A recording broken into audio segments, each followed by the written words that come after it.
નમસ્કાર દોસ્તો, સ્વાગત છે તમારું અમારી ગુજરાતી સ્ટોરી ચેનલમાં। મેઘપુર ગામ અને ઓજત નદી। મેઘપુર એ હિરણ અને ઓજત નદીના કાંઠે વસેલું એક નાનકડું અને સુંદર ગામ હતું। ગામના લોકો ખૂબ જ માયાળુ અને મહેનતુ હતા। ગામની મધ્યમાંથી વહેતી નદી ચોમાસામાં જીવંત બની જતી। આ વર્ષે જુલાઈ મહિનાની શરૂઆતથી જ મેઘરાજા મન મૂકીને વરસી રહ્યા હતા। સતત 5 દિવસથી ધોધમાર વરસાદ ચાલુ હતો। આસપાસના પહાડોમાંથી પાણી વહીને નદીમાં આવી રહ્યું હતું, જેના કારણે નદીનું સ્તર સતત વધી રહ્યું હતું।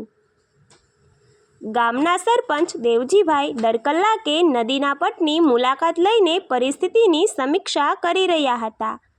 છઠ્ઠા દિવસે રાત્રે વરસાદે રૌદ્ર સ્વરૂપ ધારણ કર્યું। આકાશમાં વીજળીના કડાકા ભડાકા થઈ રહ્યા હતા અને પવન ફૂંકાઈ રહ્યો હતો। નદી પોતાના કિનારા તોડીને બહાર વહેવા આતુર હતી।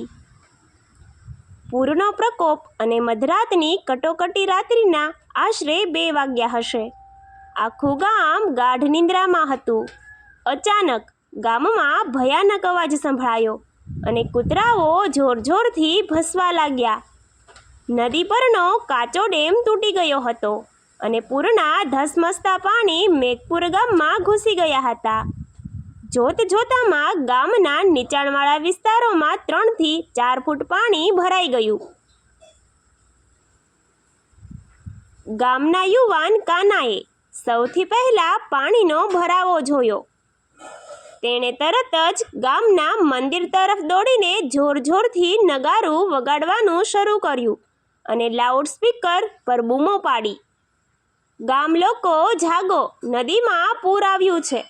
બધા પોતપોતાના ઘરની બહાર નીકળીને ઊંચાણવાળા વિસ્તાર તરફ ભાગો।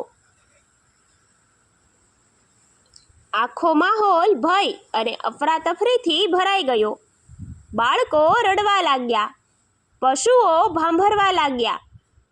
લોકો પોતાના જરૂરી દસ્તાવેજો અને અનાજ લઈને ગામની એકમાત્ર પાકી અને ઊંચી ઇમારત એટલે કે પ્રાથમિક શાળા તરફ દોડવા લાગ્યા। દેવજીભાઈ અને ગામના યુવાનોની ટોળીએ તરત જ બચાવ કામગીરી શરૂ કરી દીધી। તેઓ ગળાડૂબ પાણીમાં જઈને વૃદ્ધો અને બીમારોને સુરક્ષિત જગ્યાએ ખસેડી રહ્યા હતા। હૃદયસ્પર્શી બચાવ ઓપરેશન પૂરના પાણી હવે 5 ફૂટથી વધુ ઊંડા થઈ ચૂક્યા હતા અને તેનો પ્રવાહ ખૂબ જ તેજ હતો।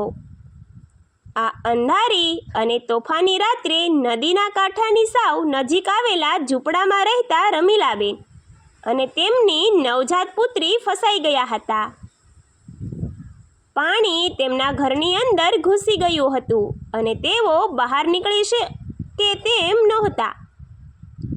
રમીલાબેન પોતાના માસૂમ બાળકને જાતી સરસો ચાપીને છાપરા પર ચડી ગયા હતા અને રડતા બચાવો માટે બૂમો પાડી રહ્યા હતા। તેમનો અવાજ કાના અને સરપંચ દેવજીભાઈના કાને પડ્યો। પૂરનું પાણી એટલું તેજ હતું કે ત્યાં જવું એટલે સીધું મોતને આમંત્રણ આપવા બરાબર હતું। પણ ગામના 4 હિંમતવાન યુવાનો કાનો, રહીમ, મનસુખ અને જગદીશે એકબીજાના હાથ પકડીને માનવ સાંકળ બનાવી। તેઓએ લાંબા દોરડાનો ઉપયોગ કર્યો અને એકબીજાનો સહારો લઈને ધસમસતા પાણીની વચ્ચે રમીલાબેનના ઘર તરફ આગળ વધ્યા। પાણીનો પ્રવાહ કાનાને વારંવાર ખેંચી રહ્યો હતો, પણ રહીમ અને મનસુખે તેને મજબૂતીથી પકડી રાખ્યો। આખરે કાનો છાપરા સુધી પહોંચવામાં સફળ રહ્યો। તેણે સૌથી પહેલા રમીલાબેનના હાથમાંથી નાની બાળકીને લીધી અને તેને પોતાના ખંભા પર બાંધેલી થેલીમાં સુરક્ષિત રીતે મૂકી। ત્યારબાદ ખૂબ જ સાવચેતીપૂર્વક રમીલાબેનને પણ નીચે ઉતાર્યા। આખા ગામે દોરડું ખેંચીને રમીલાબેન, તેમના બાળક અને 4 યુવાનોને હેમખેમ બહાર કાઢી લીધા। આ દ્રશ્ય જોઈને ગામના લોકોની આંખોમાં ખુશીના આંસુ આવી ગયા। માનવતા અને સમર્પણની સુવાસ સવાર થતાં જ પૂરના પાણી થોડા ઓસર્યા, પણ મુશ્કેલી હજુ ઓછી થઈ નહોતી. નીચાણવાળા ઘરો તણાઈ ગયા હતા અને લોકો પાસે ખાવા માટે કંઈ નહોતું. આવી પરિસ્થિતિમાં ગામના સુખી સંપન્ન ખેડૂતો અને વેપારીઓ આગળ આવ્યા. તેમણે પોતાના ગોડાઉનમાંથી અનાજ, દૂધ અને શાકભાજી કાઢીને શાળાના મેદાનમાં સામૂહિક રસોડું શરૂ કર્યું. મહિલાઓએ ભેગા મળીને ખીચડી અને રોટલા બનાવ્યા. ધર્મના ભેદભાવ ભૂલીને રહીમના પરિવારે અને હિન્દુ પરિવારોએ સાથે મળીને પૂર પીડિતોને ભોજન પીરસ્યું. વહીવટીતંત્રની મદદ પહોંચે તે પહેલાં જ ગામના લોકોએ પોતે જ એકબીજાના આંસુ લૂછવાનું કામ શરૂ કરી દીધું હતું. જે પશુઓ તણાઈ ગયા હતા તેમને પણ યુવાનોએ નદીના પ્રવાહમાંથી બહાર કાઢીને નવું જીવન આપ્યું હતું. આફત પછી નવી સવાર. 2 દિવસ પછી વરસાદ સંપૂર્ણપણે બંધ થયો અને નદી શાંત થઈ ગઈ હતી. હોનારત મોટી હતી. ગામના ઘણા કાચા મકાનો પડી ગયા હતા.